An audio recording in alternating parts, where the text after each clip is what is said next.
श्री राम जय जय राम, श्री राम जय जय राम।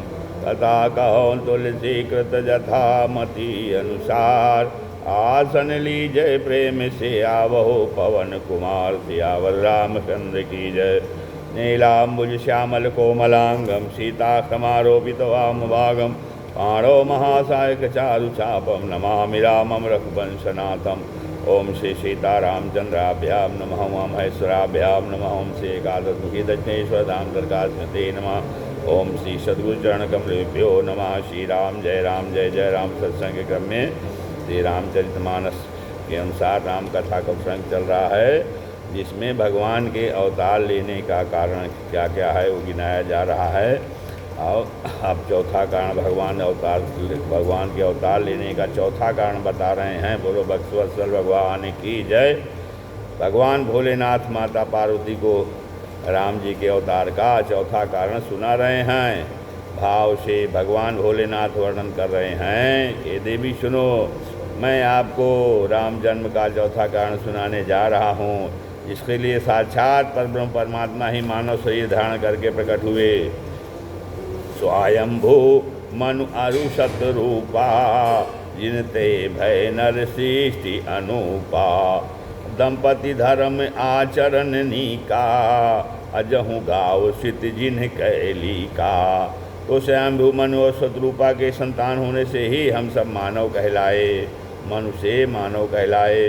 तो महाराज मन के ही वंशज होने के कारण ही हम लोग मानव कहे जाते हैं। कुछ लोग मनु आदि कह करके हमारा तिरस्कार अपमान करते हैं, तो वे स्वयं निर्णय कर सकते हैं कि वे किसकी संतान हैं। इन मानव मात्र मनु महाराज की संतान है।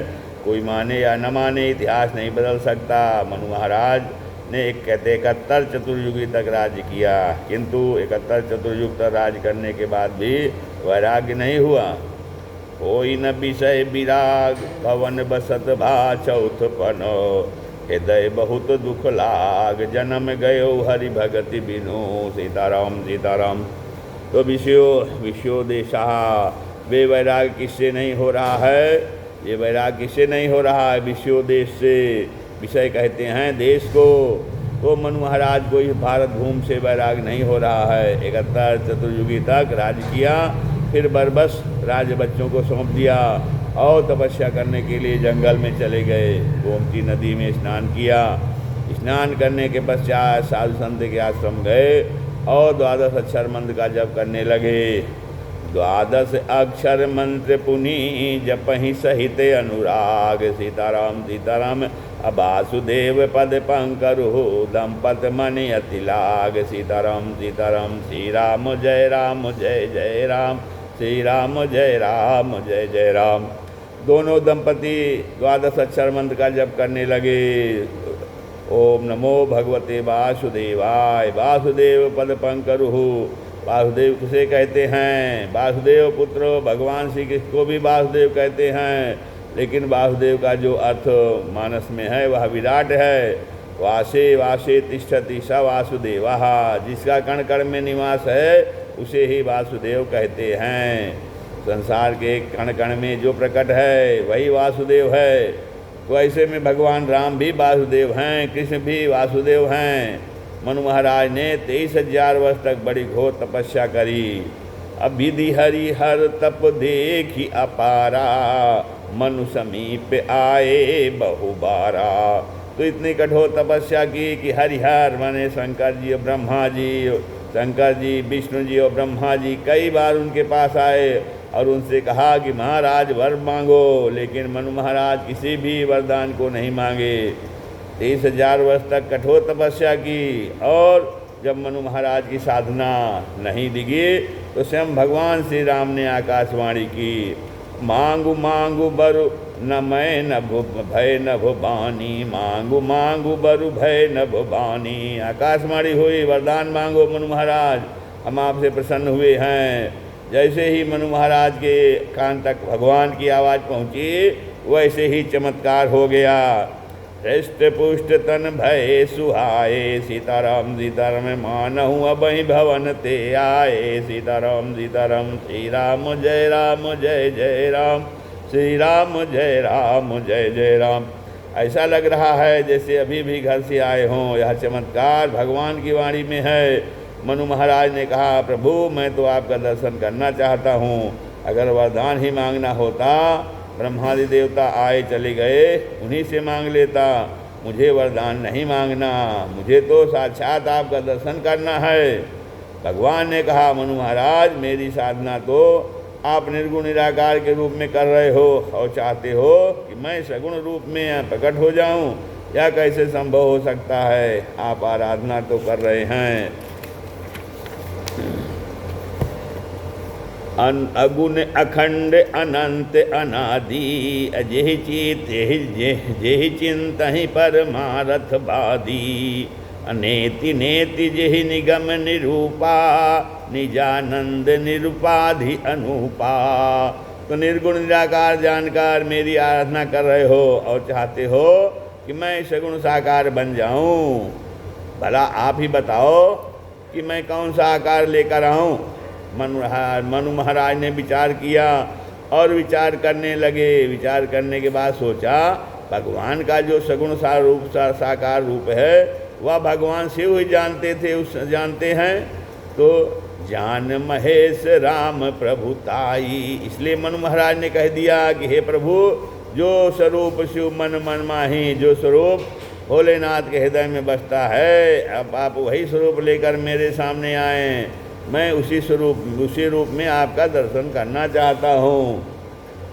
जेहि कारण मुनि जतन कराही, जेहि कारण मुनि जतन कराही। जो भुसुंडी मन मानस हंसा, जो भुसुंडी मन मानस हंसा। सगुन अगुण जेहि निगम प्रशंसा, सगुन अगुण जेहि निगम प्रशंसा। देखहि हम स्वरूप भरि लोचन, देखहि हम स्वरूप भरि लोचन। कृपा करहु प्रणतारति मोचन, कृपा करहु प्रणतारति मोचन। मैं आपका वही रूप देखना चाहता हूँ। भगवान प्रसन्न हो गए और भगवान अब प्रकट हो रहे हैं। मानस के चारों वक्ता सावधान हो गए, भगवान का प्रकट होने जा रहा है। अरे भगत बचल प्रभु कृपा निधाना, विश्ववास प्रकटे भगवाना, विश्ववास प्रकटे भगवाना। तो चारों वक्ता बोल पड़े, महाराज एक स्वर में कौन प्रकट हो रहा है? भगत बचल काकभूषुंड जी भक्त के घाट पर बैठे हैं। काकभूषुंड जी से पूछा गया, कौन प्रकट हो रहे हैं? तो काकभूषुंड जी कहते हैं, भैया मैं भक्त के घाट पर बैठा हूँ, मेरे हिसाब से तो भक्त वत्सल भगवान प्रकट हो रहे हैं। तो भोलेनाथ से पूछा गया, सरकार कौन प्रकट हो रहे हैं? तो भोले बाबा कहते हैं, मैं ज्ञान घाट पर बैठा हूँ, मेरी समझ में तो यह विश्ववास प्रकटे भगवाना प्रकट हो रहे हैं। संसार के एक एक कण में इनका विनिवास है और वही विश्ववास साक्षात परमात्मा ही आज प्रकट हो रहे हैं। याज्ञवल्क्य जी महाराज से पूछा गया कि सरकार ये कौन प्रकट हो रहे हैं? तो याज्ञवल्क्य जी ने कहा, भैया हम कर्म घाट पर बैठे हैं, कर्म के घाट पर बैठे हैं और मुझे तो लगता है कि साक्षात भगवान ही प्रकट हो रहे हैं। फिर गोस्वामी जी ने कहा, भैया ज्ञानियों के लिए ये विश्वास हो सकते हैं, भक्तों के लिए भक्तवत्सल हो सकते हैं, लेकिन मैं तो धन घाट का वक्ता हूँ, मेरे लिए ये कृपा निधान है। भगत बचल प्रभु कृपा निधाना। जब प्रभु जब कृपा करते हैं तो कृपा करके भगवान दर्शन देने के लिए प्रकट हो जाते हैं। चारों वक्ताओं ने अपनी दृष्टिकोण से निरूपण किया तो भगवान प्रकट हो रहे हैं। अरे नील सरोरुह नील मणि, अनील नील नील नीरधर श्याम। नील सरोरुह नील मणि, नील नीलधर श्याम। लाजहि तन शोभा निरखी, लाजहि तन शोभा निरखी। कोटि कोटि सतकाम, कोटि कोटि सतकाम। श्री राम जय जय राम। भगवान नीलकमल के समान कोमल हैं, नीलमणि के समान कठोर हैं और नीले नीले बादलों के समान कृपा की बरसात करने वाले हैं। जैसे बादल रात में बरस के चले जाते हैं, हमको पता नहीं चलता, और सुबह जब हम देखते हैं तो पानी भरा होता है, पता नहीं चलता, और जो बरसात करने आते हैं तो वर्षा में उनका जल ही जल दिखता है। वो बादल बरसात करते दिखाई नहीं पड़ते। उसी प्रकार भगवान भी कृपा निधान हैं, कृपा करते हुए तो दिखाई नहीं देते हैं, लेकिन हमारे पास जो कुछ भी होता है वह उन्हीं की कृपा का परिणाम होता है। तो इस प्रकार नील सरोरुह नीलमणि नील नील धर श्याम, भगवान नील नील नील नील नील नीलधर हैं और हैं, निरूपण किया गया है। नील नील का धर का है भगवान श्याम, तो भगवान जो है नील नील घर है, निरूपण किया। साक्षात भगवान प्रकट हो रहे हैं, मनुष्य रूपा भगवान के चरणों में साक्षात लेट का दंडवत प्रणाम कर रहे हैं। भगवान ने उठाया और मनु महाराज से कहते हैं, महाराज वरदान मांगो, बहुत कठोर साधना कर लिया आपने, मांगो बर जोई भाई मन महादानी अनुमान, मांगो बर जोई भाव मन महादानी अनुमान। तो मुझे महादानी मानकर जो मन भावे सो मांग लो, मैं वह देने के लिए तैयार हूँ। मनु महाराज ने इसी शब्द को पकड़ लिया और कहा, देखो दानी उसे कहते हैं जो वस्तुओं का दान करे, लेकिन महादानी उसे कहते हैं जो अपने कोई सर्वस्व का दान कर ले, कर दे। तो भगवान कह रहे हैं, मांगहु बर जोई भाव मन महादानी अनुमान। लेकिन भगवान को कैसे मांगे, तो बोले सकुच बिहाय मांगु निप मोहि, सकुच बिहाय मांगु निप मोहि। भगवान मनु महाराज की भावना समझ रहे हैं कि ये मुझे ही मांगना चाहते हैं, इसलिए भगवान कह रहे हैं संकोच त्याग करके मुझे मांग लो। लेकिन कैसे मांगे, किसकी सामर्थ होगी? भैया साक्षात परब्रह्म से कहे कि तुम बेटा बनकर मेरे घर आ जाओ। कहते कहते संकोच रह ही गया। अंत में क्या कह दिया, चाहो तुम्हें समान सुतो प्रभु सन कवन दुराओ। मैं तो प्रभु आपसे आपके जैसा बेटा चाहता हूँ। भगवान ने कहा, धन्य हो महाराज, मैंने तो कहा था कि सकुच बिहाय मांग निप मोही, लेकिन आप संकोच के कारण मुझे नहीं मांग पाए, मेरे जैसा बेटा मांग लिया, किंतु अब अपने जैसा कहाँ पाऊँ। लेकिन तुम आपने कहा है तो मैं अपने ही जैसा भरत को लेकर आऊँगा, और मेरे और भरत में जरा भी कोई अंतर नहीं निकाल पाएगा। मेरे जैसा कोई है इसलिए मैं स्वयं तुम्हारा बेटा बनकर आऊँगा। मैं आपको आशीर्वाद देता हूँ। निपतव तनय हो मैं आई, मैं स्वयं आपका बेटा बनकर आऊँगा। भगवान ने सतरूपा जी को की ओर देखा, माता जी आपको भी कुछ मांगना है?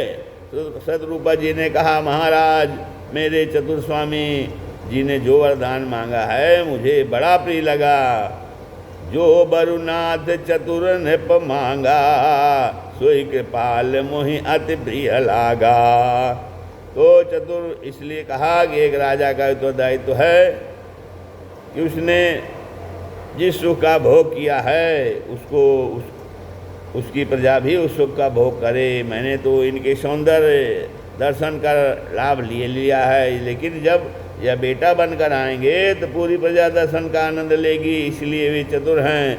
सतरूपा ही कह रही है, मुझे बस एक यही प्रिय वरदान दे दीजिए कि मुझे ज्ञान रहे कि आप भगवान हैं, आप बालक बन कर के आए हैं, और मैं आपकी बाल लीलाओं में इतना न खो जाऊं कि आपको ही भूल जाऊं, और आप ब्रह्म परमात्मा हैं।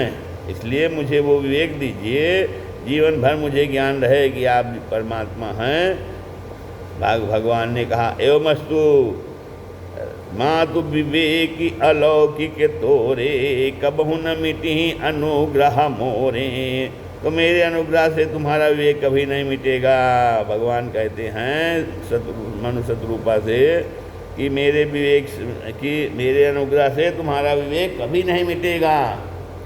इतने में मनु जी बोल पड़े, भगवान एक वरदान और चाहिए। भगवान ने कहा, अब क्या चाहिए? मनु जी बोले, जो मेरी धर्मपत्नी को दिया है उसी का उल्टा। मेरी धर्मपत्नी ने मांगा है कि आप भगवान हैं, ये मुझे ज्ञान रहे, और आप मुझे वरदान दीजिए, आप भगवान हैं या मुझे बिल्कुल ज्ञान ना रहे, मैं पुत्र के रूप में आपसे मोह करूँगा। सुत बैसई के तो पद रति हो, मुहि बड़ मूढ़ कहे किन को। मेरा आपके चरणों में प्रेम हो बेटे के रूप में, भले ही संसार मुझे मूर्ख कहे कोई फर्क नहीं पड़ेगा, लेकिन मैं पुत्र के रूप में आपसे प्रेम करना चाहता हूँ। आशीर्वाद दिया भगत तथैव एवमस्तु, दोनों से कहा स्वर्ग में निवास करो, उसके पश्चात जब आप अयोध्या में राजा बनेंगे तब मैं राम बन के अवतरित होऊंगा। बोलो जय सिया राम, बोलिए जय सिया राम। या तो भगवान के अवतार का हुआ चौथा कारण। पांचवा कारण प्रतापभान की कथा। विप्रताप से प्रतापभान का सब परिवार राक्षस हो गया। वैसे यह बहुत लंबी कथा है, विस्तार से हम लोग इसमें नहीं जा सकते। प्रभु का प्राकट उत्सव मनाना है। आप में से जितने प्रतापभान को कथा पढ़ी है, जिसने नहीं वह सब मानस में जाकर विस्तार से पढ़िएगा। प्रतापभान धर्मनिष्ठ था तो राक्षस क्यों बना? उसके भीतर जो सकाम भावना छिपी हुई थी, उसी सकामता ने उसे कहाँ से कहाँ पहुँचा दिया। निष्काम होना अच्छी बात है, परंतु निष्कामता का दिखावा करना अच्छी बात नहीं। उसने अपने जीवन में वही किया। जब ब्राह्मण प्रतापभान से कहते थे कि महाराज इतने यज्ञ करवाते हो, कोई आपकी इच्छा हो तो यज्ञ भगवान से मांग लीजिए। तब राजा कहता था नहीं, मैं निष्काम हूँ, हृदय न कछु फल अनुसंधाना। और जब जंगल में कपटी मुनि सामने पहुँचा, कोई नहीं था, अंधेरी रात थी। मुनि ने कहा वरदान मांगो। तब प्रतापभान क्या कहते हैं, जरा मरण दुख रहित तनु समर जितै जन कोय। एक छत्र रिपुहीन महिराज कलप सत सत होय। तो यहाँ निष्कामता का दम भी प्रतापभान के पतन का कारण बना। प्रतापभान मित्र विप्रताप के कारण परिवार सहित राज्य बन गया। प्रतापभान रावण बना, उसका भाई अरिमर्दन कुंभकर्ण बना, और उसकी धर्म रुचि नाम का मंत्री भी उसका सैतेला भाई भीषण बना। तीनों भाइयों ने कठोर तप किया। तब शिव जी कहते हैं कि हे देवी, मैं और ब्रह्मा जी उसे वरदान देने के लिए आए। रावण ने ब्रह्मा जी से कहा हमको वरदान दीजिए, हम किसी के मारे ना मरे। ब्रह्मा जी ने कहा ऐसा वरदान संभव नहीं है, कोई न कोई विकल्प देना पड़ेगा, हम किसी को हवन नहीं कर सकते। रावण ने कहा ठीक है, वानर मनुष्यों को छोड़कर मुझे कोई न मार पाए। ब्रह्मा जी ने कहा यो मस्तु। कुंभकर्ण आया, ब्रह्मा जी से देख कर डर गए। कुंभकर्ण को अरे राम राम, अगर ये जागता रहेगा तो मैं जितनी शिष्ट सृजन करूँगा उतना ही एक दिन में ये संहार कर देगा।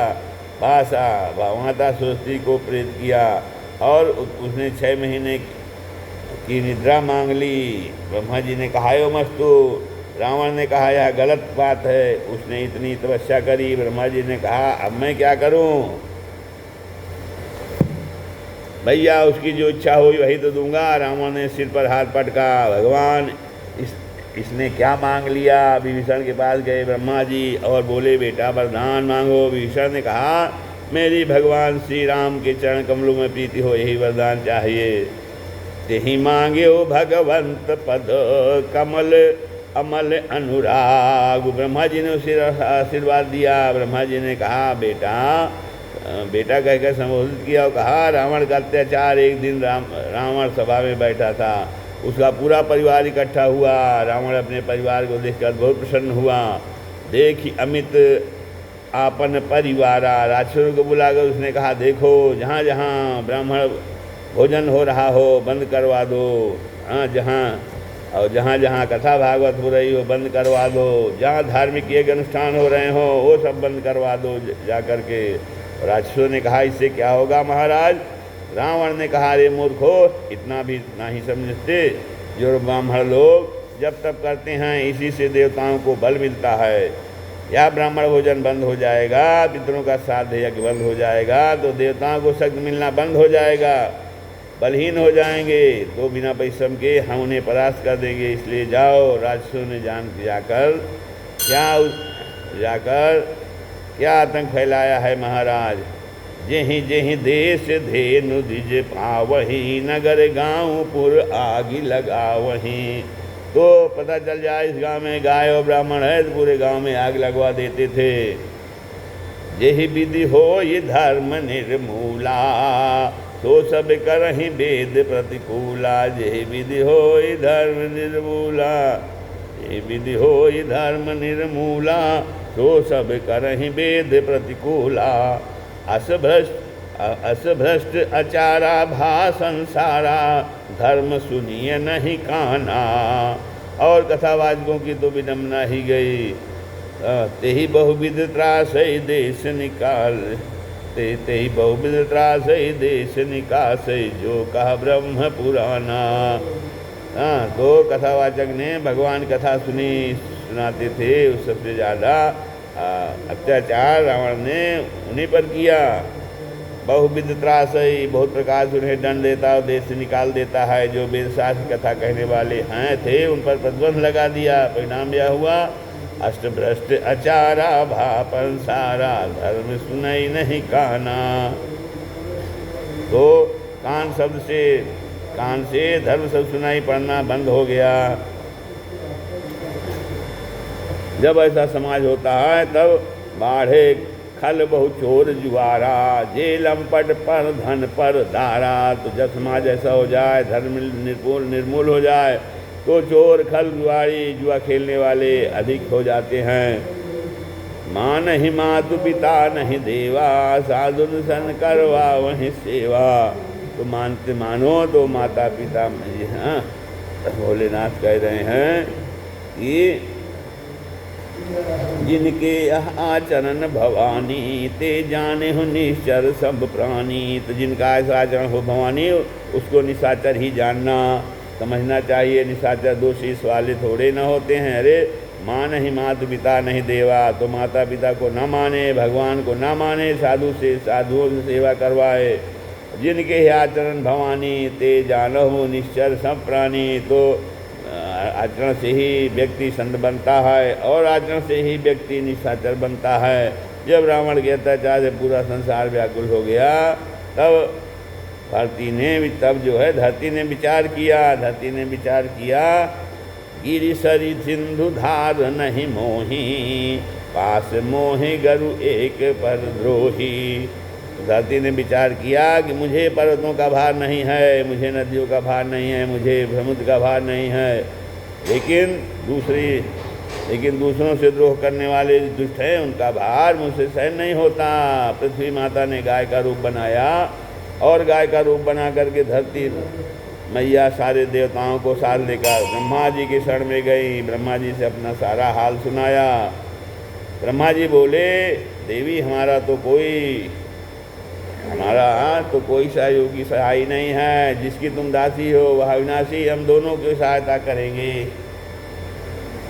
चलो हम सब मिलकर चलकर उन्हीं परमात्मा की शरण में चलते हैं। वो ही भगवान जब अवतार लेंगे तो हमारे कष्टों को दूर कर देंगे। जाएंगे कहाँ? कोई कह रहा है क्षीर सागर चलो, दूसरे देवताओं का समूह कह रहा है वैकुंठ चलो।